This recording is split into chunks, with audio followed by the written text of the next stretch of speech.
حج ایک بنیادی رکن ہے اسلام کا، صاحب استطاعت پر زندگی میں ایک مرتبہ فرض کیا گیا ہے۔ اس کا مقصد رضا الہی کا حصول ہے۔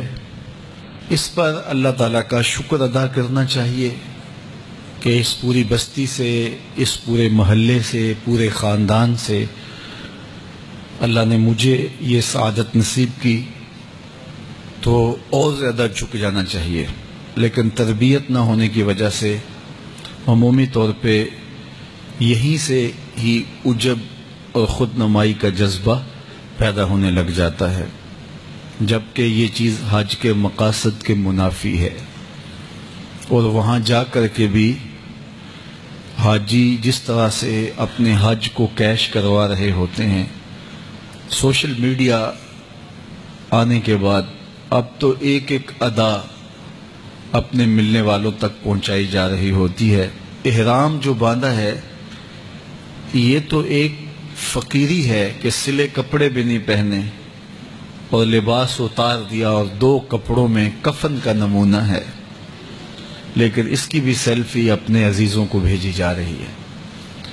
حتیٰ کہ طواف کعبہ یہ دیوانہ وار محبوب کی چوکھٹ کا طواف ہے، اور اپنے مالک کے حضور الہا و زاری کے مناظر تھے۔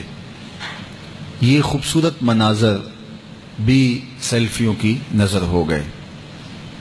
حد تو یہ ہو گئی کہ مواجہ انور کے سامنے رسول کریم کے روبرو جہاں سانس کا شور بھی اہل نظر مناسب نہیں سمجھتے، وہاں بھی روضہ رسول کی جانب پشت کر کے سیلفی لی جا رہی ہے اور اپنے دوستوں کو بھیجی جا رہی ہے۔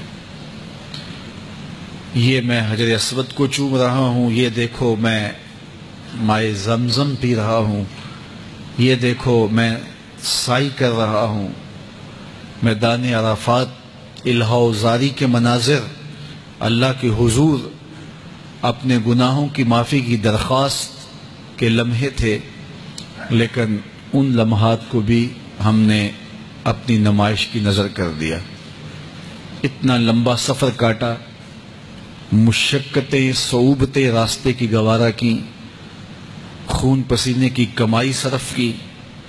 زندگی میں ایک مرتبہ اللہ نے موقع نصیب کیا، یہ 6 انچ کی سکرین نے چین وہاں بھی جا کے نہ لینے دیا، اور ہماری ساری محنت جا کے وہاں ضائع ہو گئی۔ نمائش تو اللہ کو کسی صورت ہی پسند نہیں ہے، تو حج کے موقع پر یہ دیکھنے کو ملتا ہے کہ بس ایک ایک منظر کیپچر کیا جاتا ہے اور پھر اپنے دوستوں کو بھیجا جا رہا ہوتا ہے کہ یہ دیکھو میں کوہ صفا پہ کھڑا ہوں، یہ کوہ مروہ پہ کھڑا ہوں، یہ طواف کا منظر ہے، یہ ملتزم سے لپٹا ہوا ہوں۔ اللہ اکبر، جہاں اپنے ہوش بھی نہیں رہنے چاہیے تھے وہاں بھی سیلفیاں لی جا رہی ہیں، اور کوئی وہاں مل جائے تو پھر اس کے ساتھ سیلفی مصیبت بن جاتی ہے۔ کوئی ادھر سے آ رہا ہے، ذرا آپ سیلفی دیجئے، کوئی ادھر سے آ رہا ہے۔ تو یہ عبادت کے لمحے ہیں، ان کو عبادت ہی رہنا چاہیے، تو ان کو اپنی خواہشات کی نظر نہیں کرنا چاہیے، اپنے پہ ہمیں رحم کرنا چاہیے، اپنے پہ رحم کھانا چاہیے۔